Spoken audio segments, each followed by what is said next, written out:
Hebreus 11, 6. Tema fé, você está entendendo errado.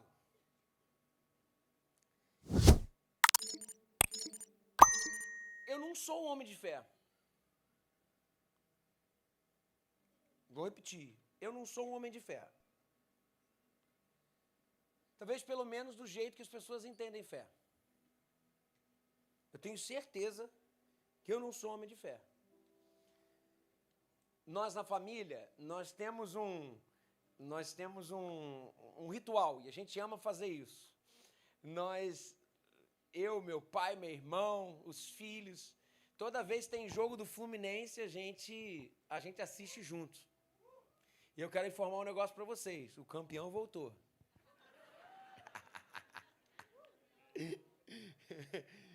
Toda vez que tem jogo do Fluminense, a gente junta e a gente vamos assistir. E nós viemos fazer isso. Nós viemos fazer isso agora, essa semana agora, teve Fluminense e Grêmio. Luiz César estava trabalhando, não podia estar lá. Mas eu e meu pai, os meus filhos, a gente foi tudo lá para casa. E foi um jogo tenso, vocês lembram disso? Foi um jogo extremamente tenso. O Fluminense reverteu rapidamente o placar, que tinha sido 2-1 lá na... Como é que é? Onde é que o Grêmio joga? Couto Pereira, lá no Couto Pereira. E aqui a gente tinha que fazer 2 gols, a gente precisava fazer 2 gols já, e foi exatamente o que foi feito, como se Deus estivesse com a mão sobre nós. Fizemos 2 gols, foi maravilhoso. Daqui a pouco os caras fizeram um gol, a gente, pelo amor de Deus, pênalti não, ninguém vai aguentar, é pênalti, caramba, pênalti. Naquela tensão, olhando pro meu velhinho ali, o coração dele já, né? Falei, velhinho, segura, velhinho é meu pai que tá ali. Segura. Cara, meu coração. Daqui a pouco vem a cena que eu quero trabalhar aqui agora. Vem a cena. A cena era do Felipe Melo. Felipe Melo. Orando com o goleiro, com o Fábio. E assim, aquelas orações de mistério que rolou até língua estranha, meu irmão. Flapo. Daí meu pai, tá vendo? Meu pai falou assim, tá vendo? Nós vamos ganhar. Tá vendo? Claro que meu pai falou na pilha, né? Na pilha. Aí a minha mãe, com a sua sabedoria, falou assim, Gil, não funciona assim, Gil. Eles têm fé. Daí, meu pai falou, eles têm fé também, não funciona assim. A minha mãe falou, você não acha que do outro lado tem gente orando também? Minha mãe falou, você não acha? Não funciona assim. Como que Deus vai resolver isso? Meu pai, com a sua teologia profunda, resolveu facilmente essa situação. Ele falou, vai ganhar quem tem mais fé. Vai ganhar quem tem mais fé. E o que aconteceu? Para honra e glória de Jesus, o Fluminense ganhou. Mas o melhor, daí meu pai foi assim, foi muito engraçado. Ele virou para minha mãe e falou, tá vendo? Tá vendo? Glória a Deus! Aí foi muito engraçado, porque foi muito bonito que foram entrevistar depois lá o goleiro, né, o Fábio. E ele foi um testemunho assim, testemunhou Cristo a todo momento. Falando. Daí no final ele falou assim, o que você quer falar? Eu falei, eu quero falar um negócio, Jesus Cristo é o único caminho, a verdade e a vida. E meu pai olhando para minha mãe assim, ó.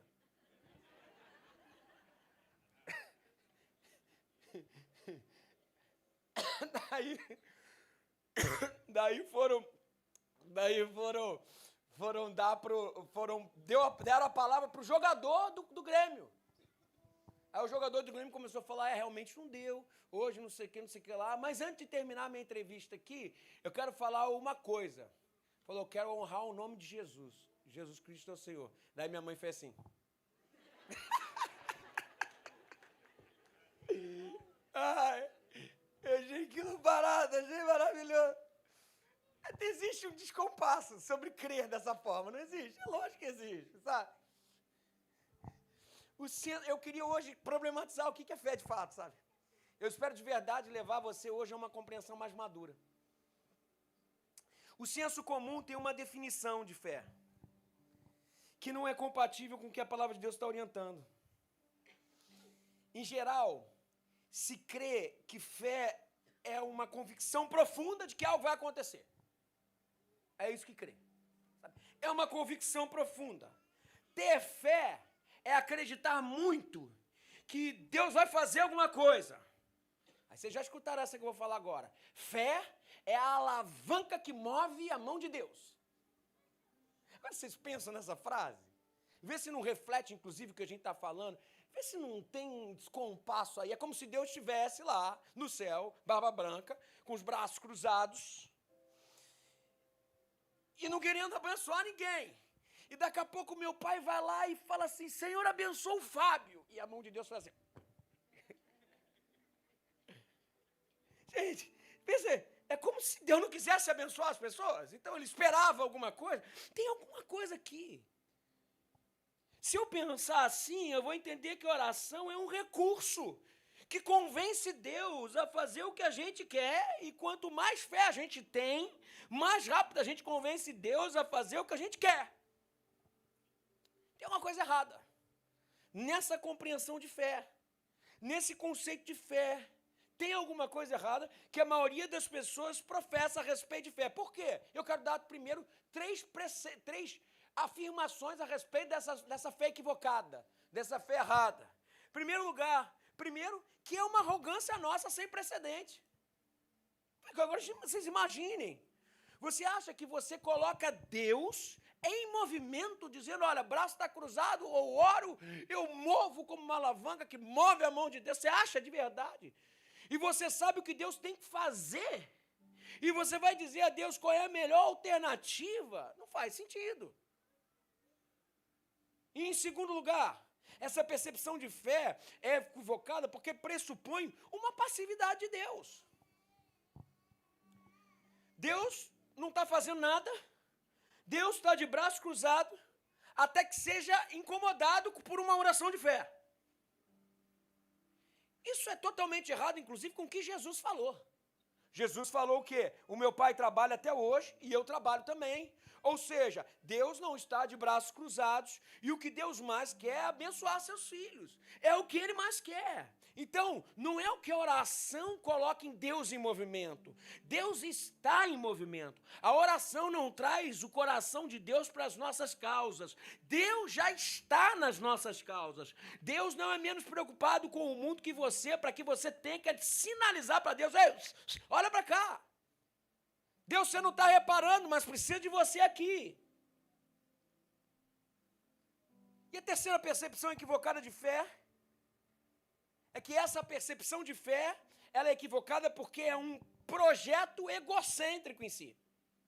Pense comigo, como se eu tivesse que manipular Deus para o meu favor. Mover a mão de Deus para Ele ver o que eu quero. É instrumentalizar Deus para que Ele faça o que eu quero que Ele faça. Percebe, isso é um grande perigo. Porque Deus, em última instância, não é a última coisa. A última coisa é aquilo que eu quero. É a bênção, é o presente, é a vitória. Mas e Deus nisso tudo? Deus é quem me leva para lá. Que perigo! Porque nessa percepção, Deus se torna um ídolo para Deus. O que é Deus de fato? É aquilo que eu quero. É a bênção. É a minha vontade. Deus é apenas o vínculo que me faz sobrenaturalmente chegar até lá. Isso é um perigo. Isso é um grande equívoco. Eu digo mais. A Bíblia Sagrada chama isso de feitiçaria. Feitiçaria. É manipulação de poder espiritual. Isso é coisa de feiticeiro. Então a gente fala assim, você está desempregado? Vem para a minha igreja. Aqui a gente fala e desobedece. Tem alguma coisa errada. Então nós precisamos entender que não buscamos a Deus com fé para que os nossos problemas sejam resolvidos. Não, Deus não é passivo. Deus não é um ídolo. Deus não é manipulável pela nossa fé. Tudo bem que está dentro de tela azul e um monte de gente. Como é que funciona isso, então? Aqui eu quero trabalhar algumas exceções que eu vou confessar para você, eu não tenho explicação. Eu tenho pistas. Inclusive o texto bíblico coloca pistas. É bem verdade que Deus, porque pode escolher, escolheu sim trabalhar em conjunto com as nossas vontades. E muitas vezes as discerne, levando em consideração o que queremos. Não me peça para explicar isso, mas isso acontece. Teologia a gente não faz no âmbito das ideias. Nós fazemos olhando, observando, e a partir daí a gente vê. E tentando criar padrões, sabendo que Deus está sempre acima dos padrões. Ele não funciona arquetipicamente. O que eu quero falar é, ele não funciona trabalhando em limites de padrões que ele não possa, inclusive, quebrá-los por algumas vezes. Por exemplo, o milagre é uma quebra de um padrão natural. Então ele quebra. E eu vou mostrar para vocês. Aí nós começamos a acessar o texto de Hebreus 11:6. O que diz? Sem fé é impossível agradar a Deus. Ou seja, a fé é sinônimo de relação com Deus. Sem fé é impossível agradar a Deus. Porque é necessário que aquele que se aproxima de Deus creia que ele existe. Ou seja, é uma relação. Começa aqui. E que é galardoador do que os buscam. Percebam, existe sim, a recompensa aqui é o foco secundário. São relacionamentos que a partir desse relacionamento, a gente inclusive tem ou não coisas. Por causa de uma relação que Deus inclusive resolveu trabalhar em conjunto para que construísse. Vou dar um exemplo disso. Ezequias, rei de Judá, Isaías bate na porta dele e fala assim, você vai morrer. E sai fora. Quando sai fora, Ezequias vai para um canto de uma parede e fala, Senhor Jesus, nem tinha Jesus nessa época, Senhor Deus, por favor, me dá mais vida, me dá mais tempo. E realmente Deus atendeu, mandou o profeta Isaías voltar e falar assim, olha só, Deus falou para você que você vai ter mais 12 anos.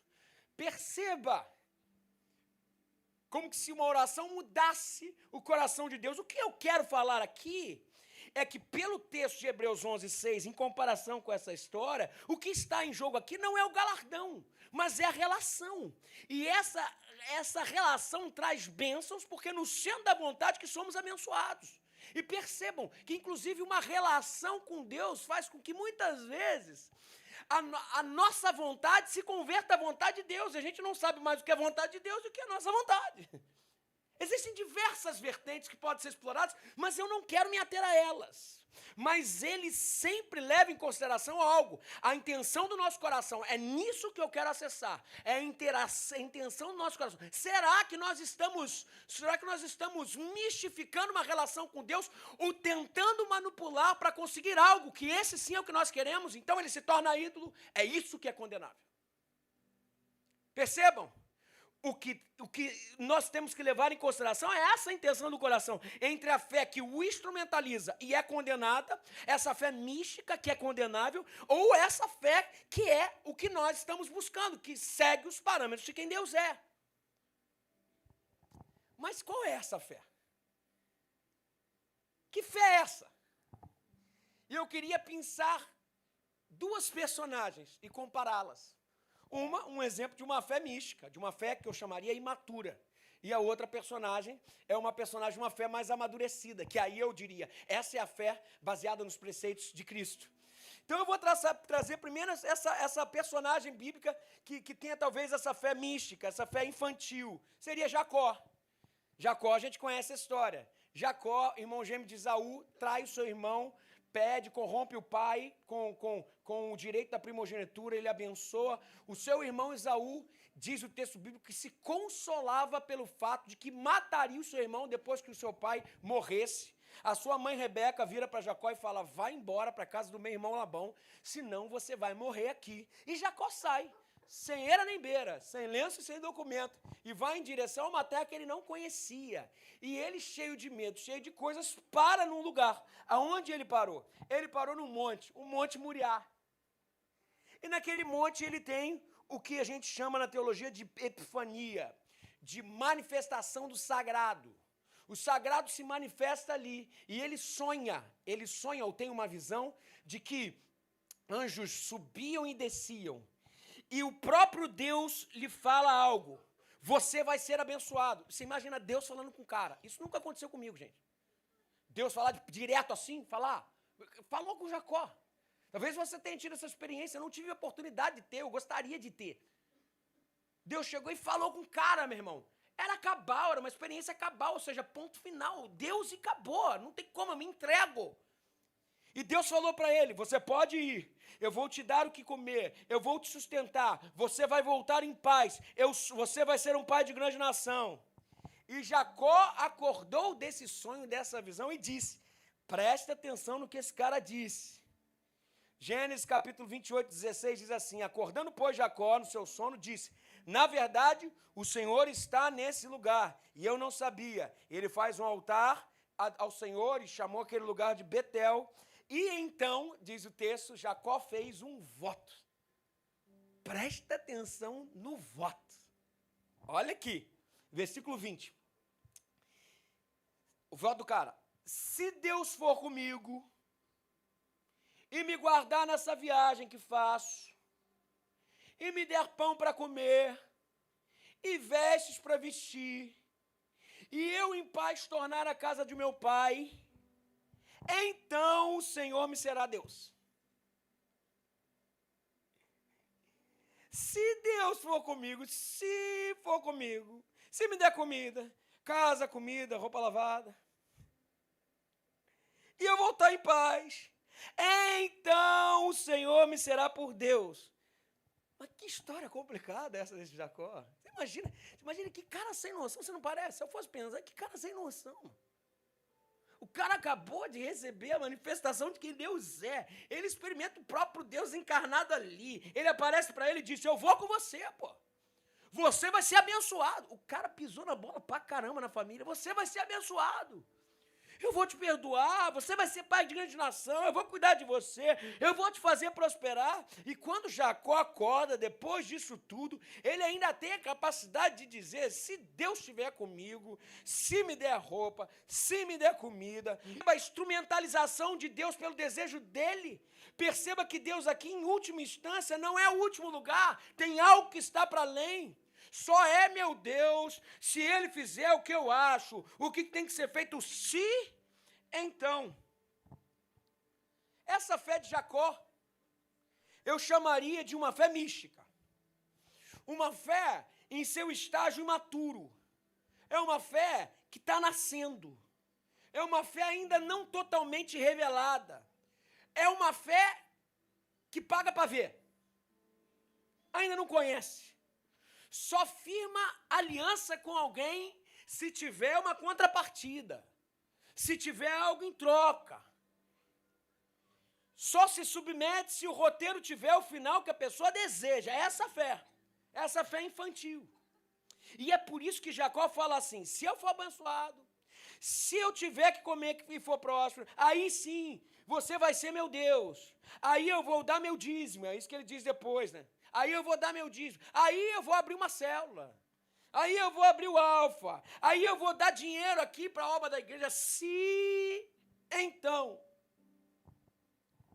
O que Jacó espera dessa experiência com Deus é que toda fé imatura espera. O que é? Comida, roupa, segurança e êxito. Aí vem Jesus e quebra totalmente essa lógica. Lembra de Mateus capítulo 6, a partir do versículo 27, ele fala assim, não andeis ansiosos com o que vocês vão comer, com o que vocês vão vestir, porque essas coisas os pagãos também a buscam. Tecla SAP para o que Jesus está falando aqui.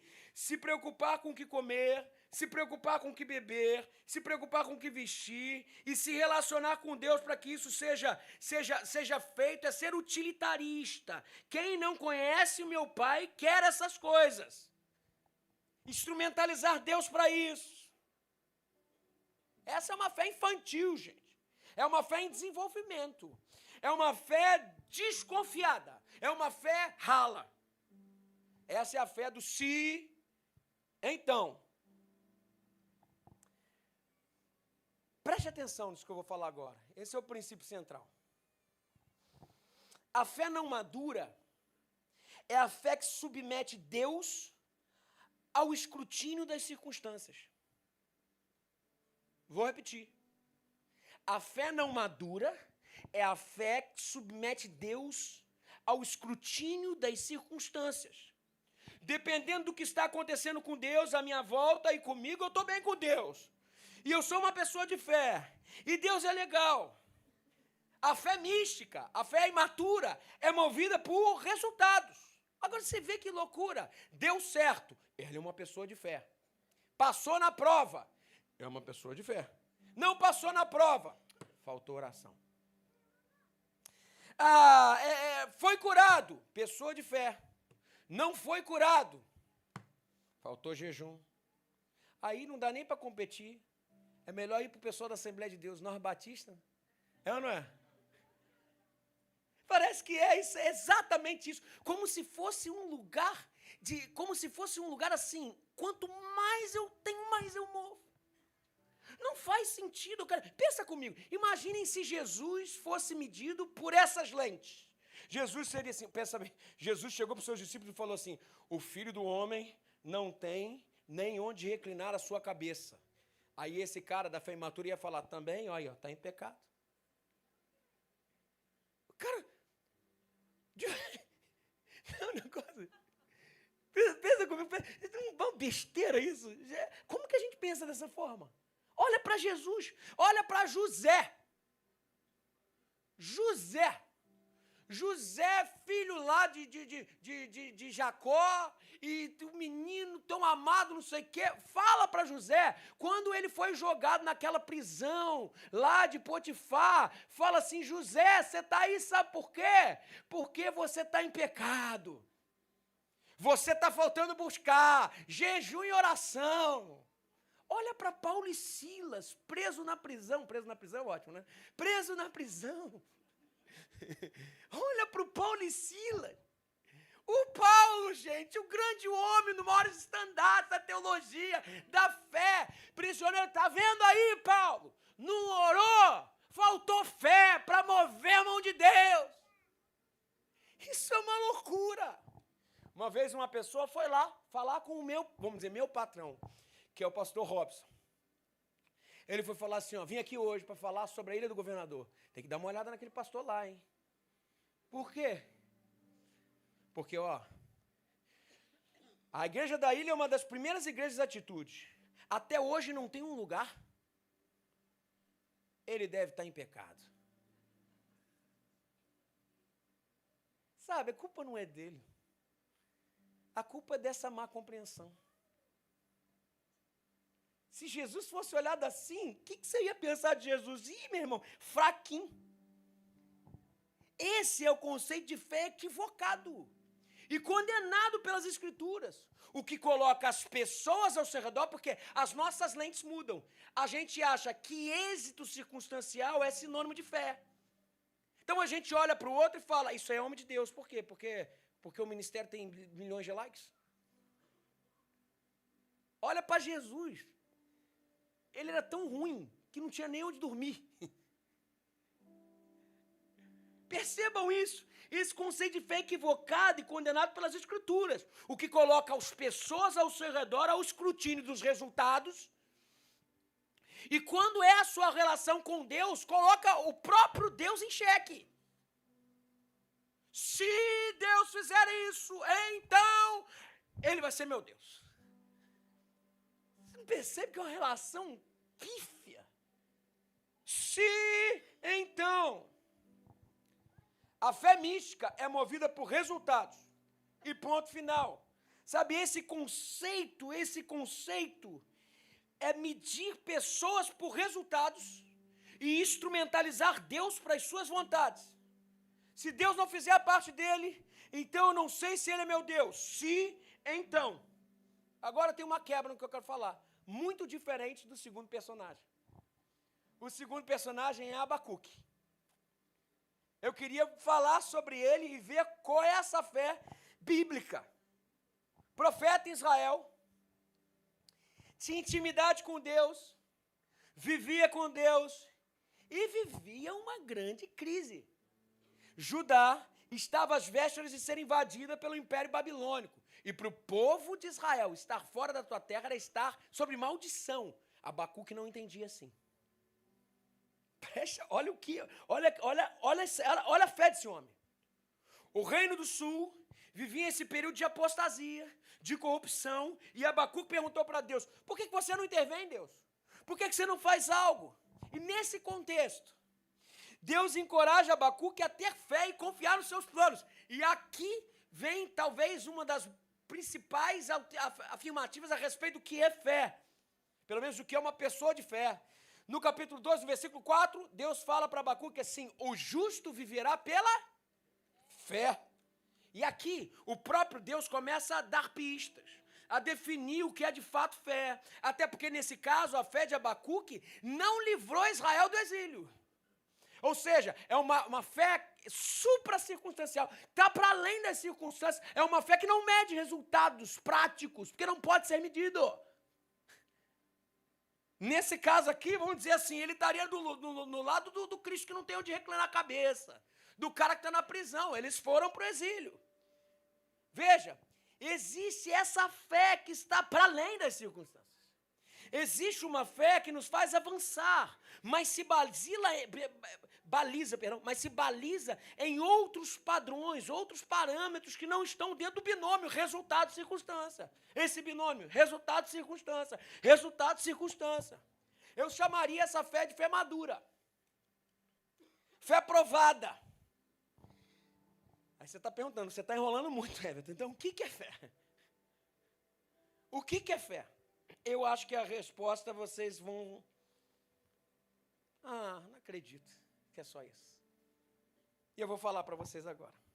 Fé é confiar no caráter de Deus. Fé é confiar no caráter de Deus. E ponto final. E avançar. Fé é confiar em Deus e não no que Deus faz. Fé é confiar em Deus, no caráter dele, na essência dele, na bondade dele e ponto final. Tomar uma atitude de fé é avançarmos acreditando que Deus não dará pedras aos seus filhos, como disse Jesus, ao invés de pães. Deus é bom e ponto final. Vou melhorar um pouquinho. Existe um texto bíblico de Hebreus, é o texto que nós lemos, mas o capítulo inteiro fala sobre fé, a galeria da fé, Hebreus capítulo 11. E no versículo 6, que é o nosso texto base, já define outras coisas a partir dessa lente. Ora, sem fé é impossível agradar a Deus. Ou seja, o que o texto fala em seguida é a fé. Porque é necessário que aquele que se aproxima de Deus creia que ele existe. Veja, no contexto judaico-helênico, existência ou não existência, não existia ateísmo nessa época. Então não é esse existe na nossa lente. Ele está falando, o certo aqui, a etimologia da palavra é creia que a sua essência não muda. Creia no seu caráter. Olha aqui. Presta atenção nisso que eu estou falando. Ou seja, é necessário que aquele que se aproxima de Deus, porque sem fé é impossível agradar a Deus, e é através de uma relação, creia que essa relação é uma relação de um Deus que tem caráter. Ele é bom e ele é amor. E como consequência dessa relação, ele é galardoador dos que o buscam. Ou seja, o que é fé? Fé é crer na essência de Deus, sabendo que ele tem o melhor para nós. Então, ter fé é andarmos. É tomar uma atitude confiando no caráter de Deus. Ele tem o melhor para nós. Ele é o nosso Pai amoroso. Ele é o Deus que provê e sabe o que é melhor para nós. E nada do que nos é necessário vai faltar. Ter fé é confiar no caráter de Deus. E Abacuque entendeu isso.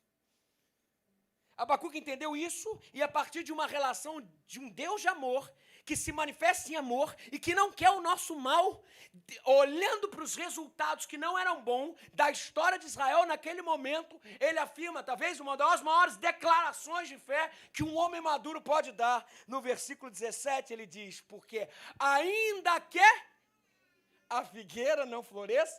Agora preste atenção, olha diferente. Tente, enquanto leio, refletir sobre os dois polos, o que ele está afirmando aqui. Ainda que, começa aqui, você lembra do se, então? Aqui tem um novo modelo, é o ainda que, todavia. Ainda que a figueira não floresça, não haja fruto na vide, ainda que se decepcione o produto da oliveira, e os campos não produzam mantimento, ainda que as ovelhas amalhadas não sejam arrebatadas, ainda que nos currais não haja gado, o que ele está falando aqui? Vão trocar em moídos, ainda que o binômio do resultado e das circunstâncias não funcione, uma fé que está para além dos resultados, ainda que, isso é muito bonito, todavia, eu me alegrarei no Senhor, exultarei no Deus da minha salvação, o Senhor é a minha força. Glória a Deus. Ainda que, todavia, não é o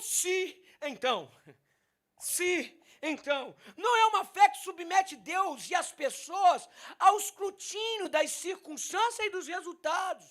É uma fé que está para além das circunstâncias. É uma fé que está calcada na base de tudo. E qual é essa base? É uma fé que está calcada no caráter de Deus. Ele é amor e não dá pedra aos seus filhos. Ele dá pães. Muda tudo, é mais leve, é maravilhoso. Gente, deixa eu explicar um negócio para você. Se você instrumentalizar Deus, você vai se frustrar com Deus e vai julgar errado as pessoas. Sabe por quê? Você vai passar por problema. Pessoas vão morrer ao seu redor, você sabia disso? Sabia que seu pai e sua mãe vão morrer um dia, seu irmão vai morrer um dia? Você fala, ai, para de jogar praga, pastor. Então, se não vai morrer, é porque você vai morrer antes. Então, você não vai ver. As pessoas morrem. As pessoas passam por dificuldade. Então, se a nossa fé em Deus estiver calcada nas circunstâncias e no resultado, nós vamos nos frustrar. Nós vamos instrumentalizar Deus. Nós vamos transformar Deus num ídolo. A fé do Senhor é uma fé em amor. Ainda que, todavia, Ele está lá. Quando você abrir a sua porta um dia e as notícias forem ruins, sabe o que vai acontecer? Você vai perguntar, onde está Jesus? E eu vou te responder, Ele está do teu lado chorando com você. Ele é um pai presente. Que coisa. Que maravilha, sabe? Não é uma fé do sim, então. Não é uma fé que submete Deus às pessoas, às circunstâncias, no escrutínio dos resultados das circunstâncias. É uma fé que está para além das circunstâncias. É uma fé calcada na base de tudo, é do próprio Deus. Veja se essa não é a fé de Jesus, gente.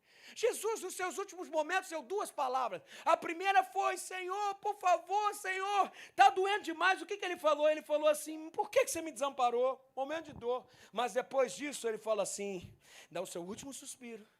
E diz, mas Pai, na tua mão eu entrego o meu espírito. A fé de Jesus não era assim, então. A fé de Jesus era, ainda que todavia. Jesus não se decepcionou com Deus, foi ou não foi? Muito pelo contrário, Jesus entendia que ele foi chamado para aquela hora. A fé de Jesus era de outra ordem. A fé de Jesus não é do tipo sim, então, a fé de Jesus nasce no fato de que ele conhece o caráter do Pai, e se ele conhece, ele é amor. Ele é amor. Se a fé é imatura, se a fé é mística, ela precisa de evidências de um afago, de um colo de Deus. A fé é madura, a fé de verdade é de outra ordem. A fé imatura pensa, o que Deus pode fazer por mim?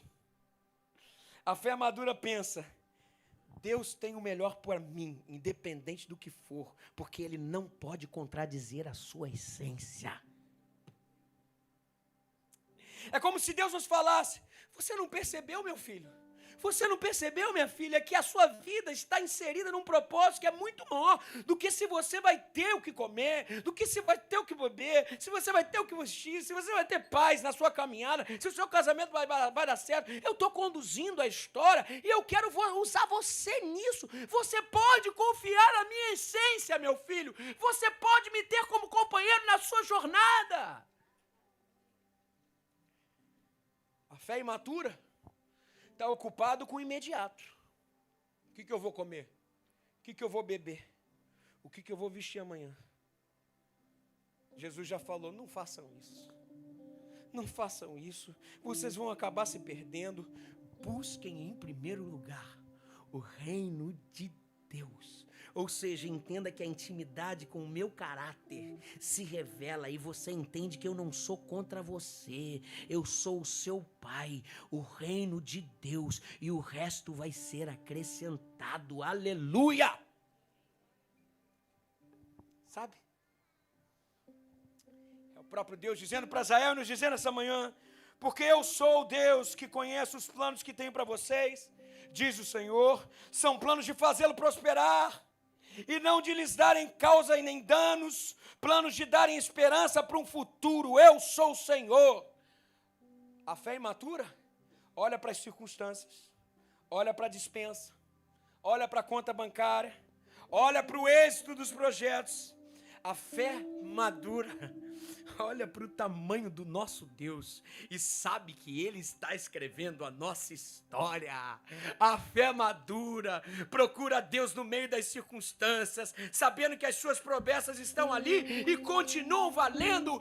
Eis que estarei convosco todos os dias, até a consumação dos séculos, diz o Senhor.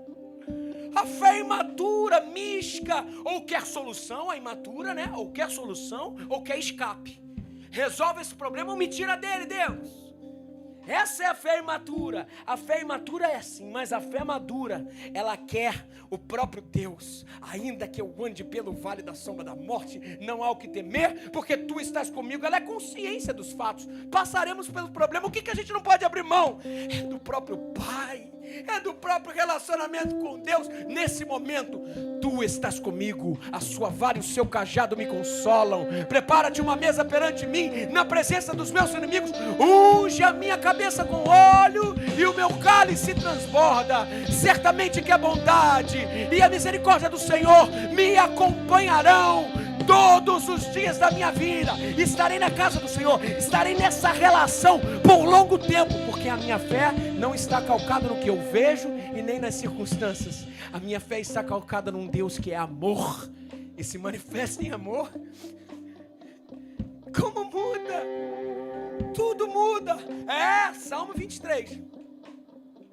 Certamente que a bondade e a misericórdia me seguirão todos os dias da minha vida. Eu penso, como que alguém com uma fé madura consegue discernir esse texto? Eu vou tentar chutar. Quando está dando tudo certo, o cara da fé madura fala, a bondade do Senhor está comigo. E quando está dando tudo errado, a misericórdia do Senhor está comigo.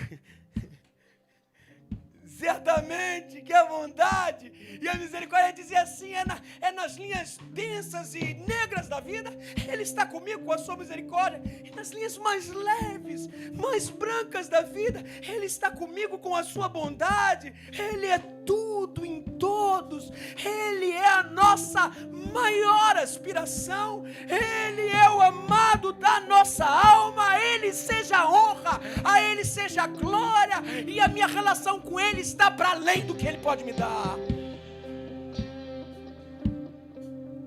Meu Deus do céu. Eu queria que hoje você olhasse no espelho de Jacó. E quando você olhasse no espelho de Jacó, considerasse que tipo de fé você tem. Qual é ela? É a fé vacilante de Jacó, a fé mística, a fé que instrumentaliza Deus, a fé que submete Deus e a sua relação com Ele, com as pessoas que o cercam, ao sabor das circunstâncias. É a fé condicionada a uma aliança com Ele. Se tudo for bem, eu tenho fé em Deus. Se nada for bem, Ele não me serve. É a fé do tipo se, então, ou talvez a sua fé é essa fé sólida, que não importa qual seja a circunstância que você está, você tem convicção, Deus é bom, o caráter dele é imutável, a sua essência é amor, e nós estamos sensíveis à presença dele, e ele põe a mão no seu ombro hoje e diz, calma Everton, calma Júlia, calma Marcelo, eu estou aqui. Eu estou com você, eu estou aqui, eu bem sei os planos que eu tenho para vós, são planos de lhe fazer prosperar. Eu não quero teu mal, eu não sou contra você, eu sou a favor de você, eu não quero ser instrumentalizado por ti, eu quero te abençoar, eu tenho vida para você, não duvide disso. Portanto, disse Jesus, pode uma mãe se esquecer dos seus filhos que amamenta? Pode uma mãe não se compadecer do seu filho no ventre? Mas olha o que diz o texto, ainda que, olha a fé ainda aqui, ó. Ainda que esta se esqueça, todavia, eu, vosso Pai Celestial, não me esquecerei de ti. Ainda que, todavia, ainda que eu ande pelo vale da sombra da morte, todavia não sofrerei mal algum. Por quê? Porque as circunstâncias são boas? Não necessariamente. O vale é da sombra da morte. Por quê? Porque vai dar certo? Não necessariamente, porque pessoas morrem, pessoas ficam doentes. Não, por quê? Porque tu estás comigo, a sua vara e o seu cajado me consolam.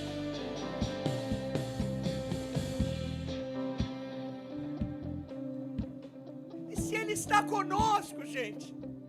Haja o que houver, venha o que vier, Ele tem o melhor para nós. No nome de Jesus, hoje o Senhor está nos levando a um nível diferente de fé, a um nível de uma fé madura, mais profundo com Ele.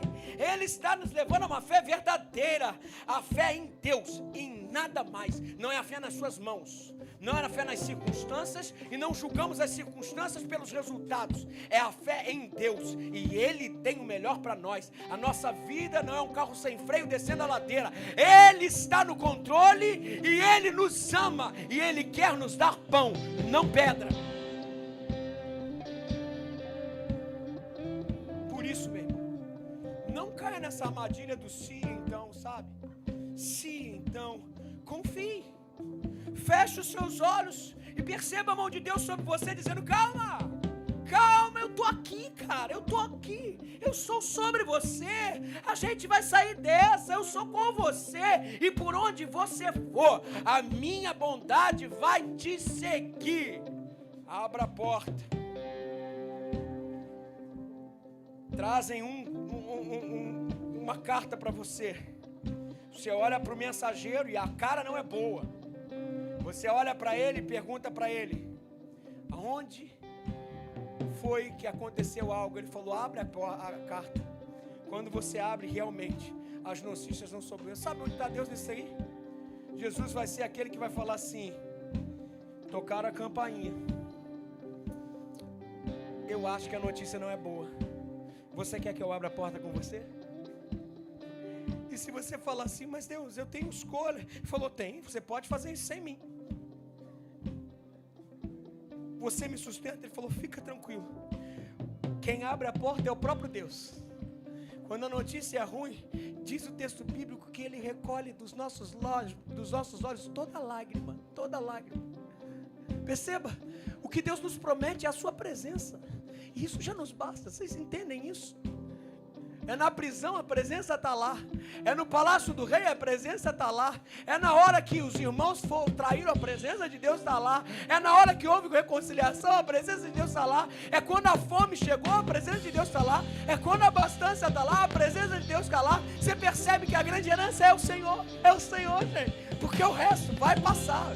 No mundo tereis aflições, mas lembra de um negócio: a porta não é aberta por você. Se quiser, Ele recebe a notícia com você.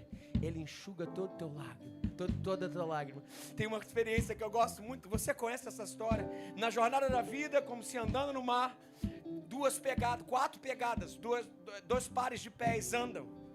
E naquela caminhada, no momento mais difícil da pessoa, era a pessoa e Jesus, no momento mais difícil, a pessoa só vê 2 pegadas. E fala: Jesus, você me abandonou, onde você está? Jesus olha para você e fala: você não percebeu. Mas no momento que você só viram 2 pegadas, na verdade era eu te carregando. Eis que estarei convosco todos os dias, até a consumação dos séculos, diz o Senhor. E eu preciso te perguntar: será que a sua relação com Deus é condicional? Se então, Deus, eu fiz tudo certo, agora começou a dar tudo errado. Você fez de Deus um ídolo. Sua relação com Deus é fraca, ela tem prazo para acabar. Deus, eu pensei que ia passar na prova, mas eu perdi a prova. A sua maior herança não é o que Ele pode te dar, a sua maior herança é Ele próprio. Não tem jeito, me desculpa. Se você está se relacionando com Deus para ter algo, você só está usando Ele. O que o Senhor te chama hoje é para intimidade com Ele e saber que haja o que houver, venha o que vier, Ele estará conosco, Ele estará conosco. E nesse momento de alegria, a bondade de Deus está conosco. E nesse momento de tristeza, a misericórdia do Senhor extrapola nesse momento. No momento de dor, Ele te carrega no colo. No momento de luta, Ele enxuga as suas lágrimas. Não recorte a sua vida para um momento da história. Você é eterno e a eternidade é para se viver com quem te ama. Agora faz sentido cantar essa música, sabendo que a bondade e a misericórdia do Senhor, elas se renovam a cada manhã, mas é o que nos persegue em alegria e em tristeza. Ele está conosco. Por isso a gente se rende a Ele, não pelo que Ele pode nos dar, mas por quem Ele é. Ele é o amado da nossa alma, Ele é o Senhor de Israel, Ele é aquele que morreu, mas ressuscitou ao terceiro dia, Ele é aquele que enxuga a tua lágrima, e Ele é aquele que diz que em breve voltará e buscará a sua igreja. Ora vem, Senhor Jesus, em Ti nós somos, sonhamos e existimos. Não vivemos fora do Senhor, é nele que temos força, é nele que temos plenitude. Sim, a bondade, diga, tua bondade me seguirá, Senhor. Você pode cantar isso, diga como testamento. Bondade me seguirá, diga mais uma vez, é um testamento que você vai fazer agora, diga, bondade me seguirá, tua bondade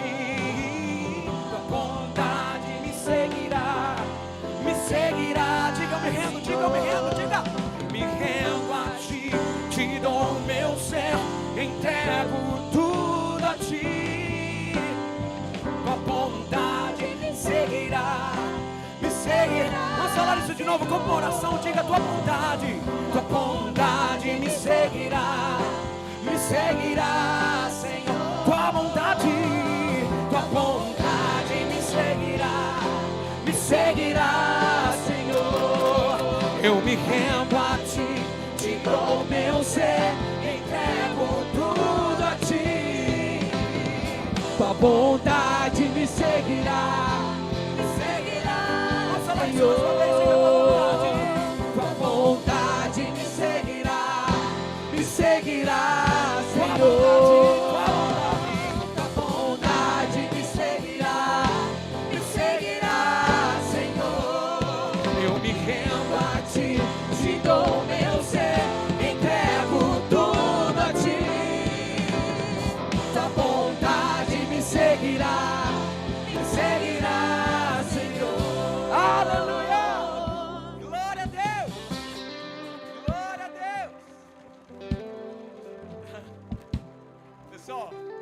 Saber se você está aqui essa manhã e quer começar uma vida nova com Cristo. Se esse é o seu caso, eu queria que nesse momento você fechasse seus olhos. Você quer começar uma vida nova com Cristo agora? Feche seus olhos, repita essa oração comigo no seu coração. Diga assim: Senhor Jesus, sou falho. Senhor Jesus, muda a minha história. Senhor Jesus, eu me entrego a Ti hoje. Eu sou Teu. Essa é a minha oração, no nome de Jesus, amém. Você continua de olho fechado, de cabeça baixada. Você orou comigo, levante sua mão lá no céu. Se você orou comigo, levante sua mão. Deus abençoe, Deus abençoe, Deus abençoe. Mais alguém aqui orou comigo? Deus abençoe, eu estou vendo você. Deus abençoe, eu estou vendo você. Deus abençoe, eu estou vendo você. Mais alguém aqui orou comigo? Deus abençoe, eu estou vendo você. Mais alguém aqui orou comigo? Mais alguém? Deus abençoe, meu querido, eu estou vendo você. Deus abençoe, eu estou vendo você. Mais alguém aqui orou comigo? Mais alguém aqui orou comigo? Você tá, Deus abençoe, eu estou vendo você, meu querido. Você talvez está aqui hoje e você está afastado do Evangelho. Talvez até porque essa relação nociva com Deus foi te consumindo.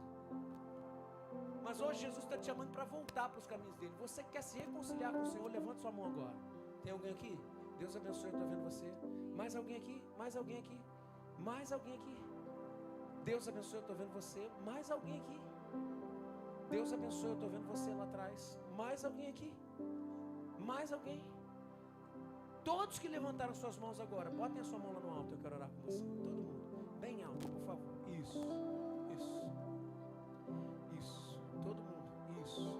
Nós temos uma pessoa ali. Raí, por favor, ora com aquele moço que está ali, ó, do seu lado aí. Tem pessoas lá atrás. Tem um rapaz rapaz aqui, ó, preciso de alguém ali, por favor. Ali, ó, pessoal, líderes de célula, me ajudem, por favor. Ali tem um rapaz ali do lado, tem uma moça lá atrás, tem outra moça ali. Homens, líderes de célula, vai lá para mim, por favor.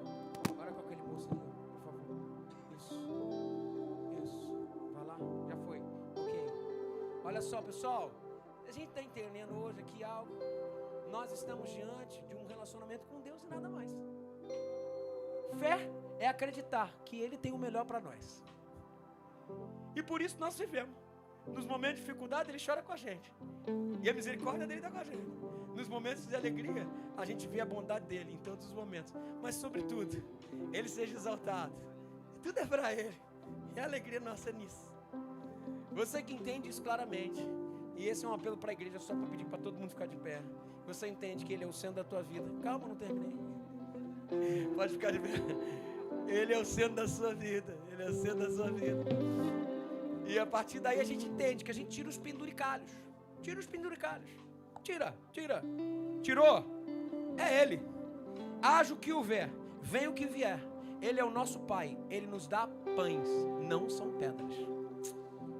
Senhor Jesus, nós te agradecemos por essa manhã tão boa e tão gostosa na tua presença. Como nós somos gratos, Senhor. Deus, eu venho te pedir, pela autoridade do seu nome, que essas pessoas que levantaram suas mãos para ti hoje, que elas sejam consolidadas nos seus caminhos e que nós como igreja nós possamos prover quem tu és para elas. Ajuda-nos, Senhor, como igreja, a sempre colocarmos o Senhor no trono e não como servo do que a gente quer. Nós te agradecemos, nós te honramos. O Senhor é o centro de tudo. A tua é a glória, tua é a nossa adoração. A nossa força vem de ti e nada mais. Senhor, é em ti que nós somos felizes. E de forma madura, nós falamos, ainda que eu perca o emprego, ainda que a doença nos chegue, ainda que a vida nos leve para outro lugar, ainda que as circunstâncias não sejam favoráveis, todavia, eu me alegrarei no Deus da minha salvação. O Senhor de Israel, o Deus de Israel é a nossa rocha, não há o que temer, nele nós somos felizes, em ti, Senhor, nós somos felizes. Ah, Senhor, tu sejas o centro, a ti, Senhor, seja o início, seja o trono da nossa vida. Tu és Deus, tu és todo-poderoso. Senhor, vem sobre nós e faz mais uma vez intimidade para crescermos contigo. E que o Senhor nos abençoe e nos guarde. E que o Senhor faça resplandecer o seu rosto sobre nós e tenha misericórdia de nós. E que o Senhor sobre nós levante o seu rosto e nos dê a paz. E assim nós oramos no nome de Jesus. Amém, amém. Vamos aplaudir o Senhor, gente. Boa semana, vamos cantar, vai, diga. Tua bondade